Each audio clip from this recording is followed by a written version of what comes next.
સેવા ધર્મ એ આપણા સંપ્રદાયની અંદર ભગવાન સ્વામિનારાયણના વખતથી એ સેવાઓ કરતા આવ્યા છે. કારણ કે સેવાથી જોગી મહારાજ કહેતા મેવા મળે છે. મેવા એટલે આપણને ભગવાનનો જે લાભ છે, સુખ છે, શાંતિ છે, એટલે એવી જાતના જેને મેવા કહીએ છીએ. ખાવા પીવાના તો દેહને મળે છે, પણ આત્માને માટેના જે મેવા એ સેવાથી ઉત્સાહ ઉમંગ વધે છે અને ભગવાનની પ્રસન્નતા થાય. શ્રીજી મહારાજે પણ ગોપીનાથજીનું મંદિર થયું ત્યારે માથે પથરા લઈ ગેલામાં બધા સ્નાન કરવા જાય અને ત્યાંથી એક એક પથરો માથે મૂકીને ગોપીનાથના મંદિરના પાયા થાય એમાં નાખતા હતા. શ્રીજી મહારાજ જયારે વન વિચરણ કરીને આવ્યા લોજની અંદર, ત્યારે મુક્તાનંદ સ્વામી ત્યાં મુખ્ય હતા. રામાનંદ સ્વામી કહ્યું કે તમે એમની આજ્ઞામાં રહેજો અને જે કહે સેવા કરજો. એટલે મહારાજ પણ પોતે સેવા કરતા. અને સેવા એટલે એમને કોઈ દાડો કરી ન હોય એવી સેવા એમને મળે. આપણને તો કંઈ જાણતા હોય ને કરતા હોય, ન મળે એ સેવા મળે એટલો જ ઉત્સાહ જેને કહેવાનો. આપણે તો સગવડવાળી સેવા મળે તો રાજી થઈ, અને અગવડવાળી મળે તો રાજી ના થાય કે આમ છે ને તેમ છે, એના વ્યવસ્થા કરતા આવડતું નથી, આવી સેવા તો કંઈ સોંપાતી છે, એમ આપણા મનમાં વિચારો આવે. જે મહાન સંતોએ કરી છે એને તો જે વખતે જે સેવા મળે એમને પોતાને એમાં કરી હોય કે ના કરી હોય, પણ વ્યવસ્થિત રીતે એ સેવાઓની અંદર પોતે રહ્યા છે. એટલે મહારાજ તો નાનપણથી ત્યાં ઘરેથી નીકળી ગયા, પણ વિચરણ કરેલા, એટલે કોઈ ઠેકાણે કંઈ કોઈ આવી રીતનું કરેલું ના હોય.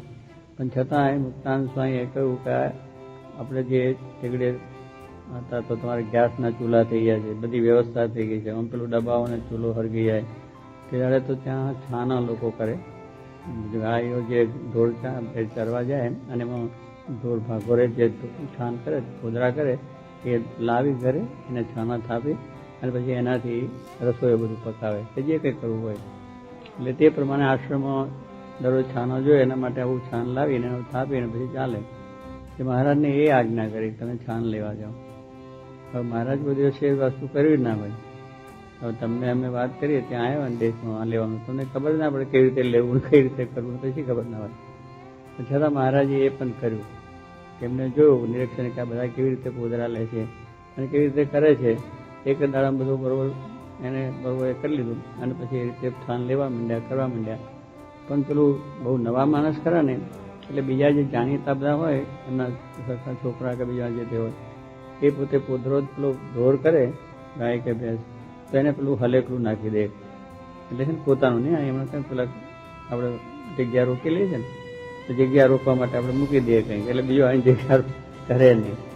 એમ આ પોદરા લેવામાં પેલા જે ગામના માણસો જાણીતા હોય એટલે પેલું પોદરો કરતો એટલે થોડો એની સાથે હલેકલું ચોડી દે, પછી બીજું કરતો ત્યાં જઈને દોડીને પાછું હલેકલું નાખી દે, એટલે એને પોતાનો થઈ જાય, એમાં પછી બીજું લેવાય નહીં. હવે મહારાજ તો આમ જોઈ રહે કે કઈ બાજુથી લેવાનું કઈ બાજુ, ત્યાંથી બધું પતી જાય. એટલે એવું થવા માંડ્યું. મહારાજ કીધું આ તો બરોબર નથી થતું. એટલે પછી એમને તરત પોતે બધાને આવે, બધા જે પોદરા લેનારા સમાધિ કરેલી, બધા સમાધિમાં હોઈ જાય, બધા લઈને મહારાજ પોતે આશ્રમ ભેગા થઈ જાય. એટલે એ રીતે પણ સેવા કરી. છાના થાપ્યા અને છાના પછી સુકવવાનો, એ સુકાય ત્યારે પછી બંધારમાં લાવવાનો, કરવાનો, આ બધી સેવા કરી. સંતો જે મોદા થયા તો એની સેવા સોંપી. એટલે મોદા સંતોની પણ સેવા કરી, નવડાવવું, ધોવડાવવું, એમના વસ્ત્રો ધોવા, સાફ કરવું, બીજું કરવું, આવી બધી વસ્તુ કંઈ એમને જમવાનું હોય તે કરી આપે. આ બધી વસ્તુ મહારાજ કરતા હતા. એટલે આવી નાનામાં નાની સેવા પણ મહારાજે કરી છે, વારવાની, જુગવાની, બધી જાતની. એટલે કહું છું કે એવી રીતે આ સેવાનો ધર્મ પહેલેથી આવ્યો છે. અને ત્યાર પછી ગુણાતાન સ્વામીને તો આપણે જો ચોક વારવાની વાત કરીએ કે મહંત થઈને ચોકની આ સેવા મળી. બધા વહેંચતા ને હમણાં ત્યાં મંદિરની અંદર તમે જ્યાં ડિપાર્ટમેન્ટ કર્યા છે એમ ત્યાં પણ બધા ડિપાર્ટમેન્ટ હોય છે કે આને આ સેવા કરી, આને આ સેવા કરી. દરેકને મંદિરનું મોટું કામ હોય એટલે ડિપાર્ટમેન્ટ પાડવા જ પડે.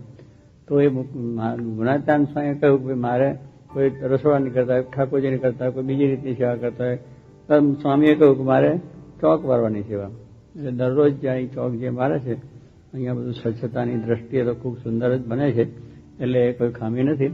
પણ કહેવાનું છે ચોક વારવાની સ્વામી સેવા કરતા, અને એ રીતે દરરોજ સેવા પોતે કરે. એટલે કહેવાનું નાનામાં નાની સેવા, અને એ રીતે પોતે સેવા કરીને લોકોને મહારાજને રાજી કર્યા છે અને કાર્ય કર્યું. શાસ્ત્રી મહારાજ પણ કારખાના મંદિર કરતા ત્યારે એ પણ પાયા ખોદવામાં, પછી પાયામાં પેલા પૂરવાનું છે ટીપ્પામાં, પછી પેલા ઢેખારા લાવવામાં માથે મૂકીને લાવે કરે એ તે એવી રીતે પણ એમને પોતે સેવા કરી છે. જોગી મહારાજ પણ એ રીતે સેવા કરી. શાસ્ત્રી મહારાજ કહ્યું કે આ ગોંડલનું મંદિર થાય છે તે તમારે દરરોજ રસોડું કરવાનું, એટલે જે કામ કરનારા માણસો વહેલા કામે ચડે એને રોટલા કરીને ખવડાવી દેવાનું. એટલે વહેલા 4 વાગે ઉઠે અને મેં કહ્યું છાના તીકડ્યા છાનાથી કરવાનું હોય અને છાનાની અંદર થાય તો ધુમાડો એટલો પણ થાય, આંખો પણ મહી પાણી નીકળી જાય એવું બધું એ ધુમાડાવાળું. પછી બહુ આવું પછી ફેસિલિટી હોય નહીં કે તમારે તો અવાજ જતી રહે, બીજું જતું રહે, આમ બીજું બધું ફસલા તીકડે તો રસોડા એવા હોય એની અંદર આ ધુમાડો થાય, આંખો બળે, બીજું કરે તો પણ રોટલા કરી અને સવારે બધાને 5 વાગે જમાડી દે અને 6-7 વાગે માણસો કામે ચડી જાય. અને બપોર પાછું રસોડું કરવાનું, મહેમાન આવ્યા કે કોઈ બીજા બધા મંદિરના કામ કરનાર એના માટે જમવાનું કરવું, સાંજનું પાછું રસોડું હોય. આપણે એ રીતે જોગી મહારાજે વર્ષો સુધી સેવા કરી. શાસ્ત્રી મહારાજે કહ્યું આ બધું તમારે કરવાનું. પછી સ્વામી કે મને આજ્ઞા કરવી પડી નથી કે તમે આ ચૂલો હરગાવજો અને રોટલા કરજો અને ફલાણા જમાડજો. બધી જ પોતે જાણે મારે કરવાનું છે. પછી એટલે જે બહારથી એના છાના લાવીને મૂકવાનો હોય રાતથી લાવીને મૂકી દે. પછી એ બધું સાધન જે જોઈએ લાવી મૂકે, લોટ ચારીને કરવાનું એ બધું કરવાનું હોય. એ બધા સાધન જે રોટલા ટીપવાના કરવાના બધું કમ્પ્લીટ કરીને સુઈ જાય ને સવારે ઉઠીને તરત કામ ચાલે. હવે દરરોજનું દરરોજ થાય. બધું એક દિવસ દરરોજનું દરરોજ, પણ એમ નથી કે મને કોઈ સાથ નથી, મને કોઈ મળતું નથી. પોતાની જાતે બધું કરી જ નાખવાનું. મારી કામ સ્વામીની આજ્ઞા છે, મારે કરવું છે. તો એ સેવા વર્ષો સુધી સ્વામીએ રસોડાની કરી. અને હરિભક્તોને પણ હરિભક્તો તો આવે, મહેમાન ટેકડી દરબારો પણ થોડા આવે. અને એ લોકો પછી શું કે થાળીઓમાં જમવાનું, જ્યારે આપણા પતરામાં થાળી મૂકે એટલે થાળીમાં એમને ફાવે. એટલે થાળી પછી એની લઈ અને સ્વામી ઉટકી પણ નાખે. પીરસે પોતે, રસોઈ પોતે કરે, પીરસે બધાને પાછા, અને એ ચોકાઈ પોતે કરે, એ થાળીઓ છે એને ઉટકી પણ નાખે બધી રીતની. એટલે સ્વામી કહેતા કે અમારા નખ છે કાપવા નથી પડતા. આ નખ વધે ને આપણે, કારણ ઘસારો ના પડે એટલે વધતા જાય. પણ દરરોજ એને કામ લેતા હોય તો એને નખ વધે નહીં. સ્વામી કહેવા નખ વધ્યા જ નથી, કાપવા જ નથી, કારણ રોજ વાસણ સાફ કરવાનો, ચોકા કરવા, બધું કરવાનું. એટલે એવી રીતની સેવા સ્વામીએ બહુ કઠણ. પછી જોડી માગવાની કે ગામડે જોડી દે કે આપણી જાહો જરાય નથી જો, એટલે ભિક્ષા માગીને દરરોજ આપણું કામ ચાલે. મંદિરનું કામ ચાલતું હોય તો સવાર સાંજ બપોર સાથે લોટ આવે, બાજરાનો લોટ આવે, જુવાનો લોટ આવે, દાળ ચોખા કંઈક આવે તો એને ખીચડી થાય, બાકીના રોટલા કરવાનું. આવી રીતની પણ જોરી માગીને ભેગું કરે અને એ પ્રમાણે આખું કારખાનું ચાલે. અત્યારે આપણે જેમ ચકમચકા થઈ જાય છે ને એવું ચકમચકા કાંઈ નહીં. એ બધું એ રોટલા બાજરાના, જુવારના કે એવા બધા હોય ખાવાના, બધું કરવાનું. એ મહેનત પાછી એટલી જ એ કારખાનામાં જઈને એ પાછું કરવાનું બધું જ. આટલી સેવા કરે તો કારખાનામાં પાછું જવું જ પડે કે ભાઈ ત્યાં કામ હતું, પથરા નાખવા કરવા. એટલે આ બધી સેવાઓ સ્વામી જોગી મહારાજે પણ કરી છે અને એના દર્શન પણ આપણે કર્યા છે. એટલે આ પરંપરા આપણી બધી ચાલી જ આવી છે. ભગતજી મહારાજની પણ તમે વાત જુઓ કે ભગતજી મહારાજે ગુણાયતાન સ્વામી કહ્યું મંદિરનું કામ ચાલે છે ચૂનો પીલવાનો.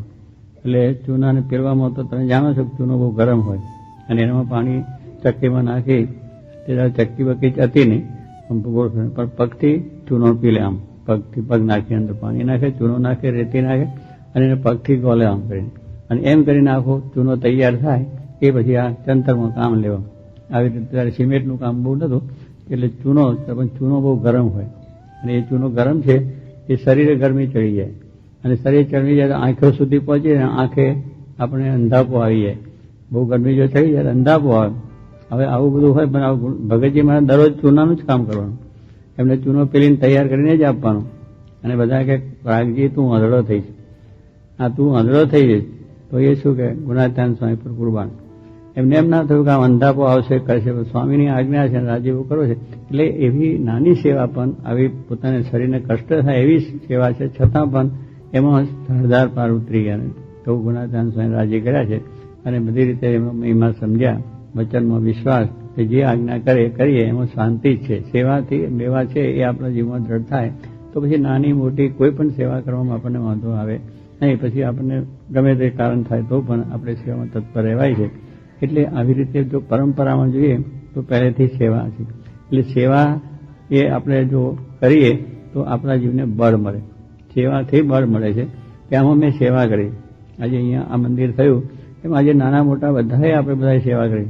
તન મનને ધન કઈને પ્રકારે કરી સેવા. દેહથી પણ બધા જોડાઈ ગયા. દેહથી બધા આપણા ડબલા ભેગા કર્યા, ડોર ટુ ડોર ગયા, ફલાનું કર્યું, ઢીકનું કર્યું, પથ્થરા ઘસવા મંડી પડ્યા. એટલે આ બધું દેહથી પણ સેવા કરી. પૈસાથી પણ બધાએ પોતાની શક્તિ અનુસાર સૌએ પણ ખૂબ ઉત્સાહથી સેવા કરી નાખી. તો એ પણ એક સેવા થઈ ગઈ.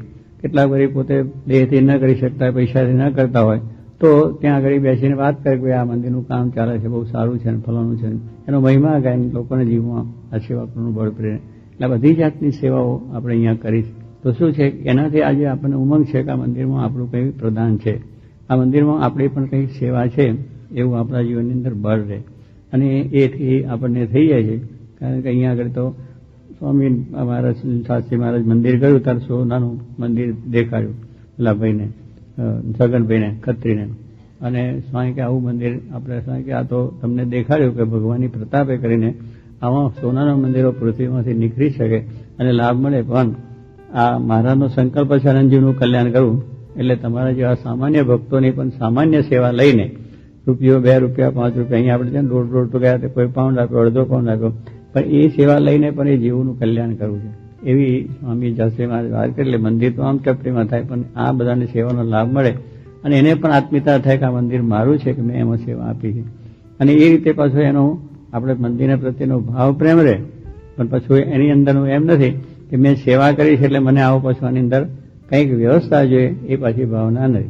આ મંદિરની અંદર બધું છે, પણ એ મંદિરની અંદર બધા જ વધારે સારો લાભ લઈ લે અને સારું થાય અને પોતાને કોઈ વિશેષ લાભ મળે એવી ભાવના પણ નથી, કેવળ રાજી કરવાની વાત. તો આ ભાવના છે એ આપણી પહેલેથી ચાલી આવી છે અને એ જ ભાવના અનુસાર આપણે આ બધી સેવાઓ થાય છે.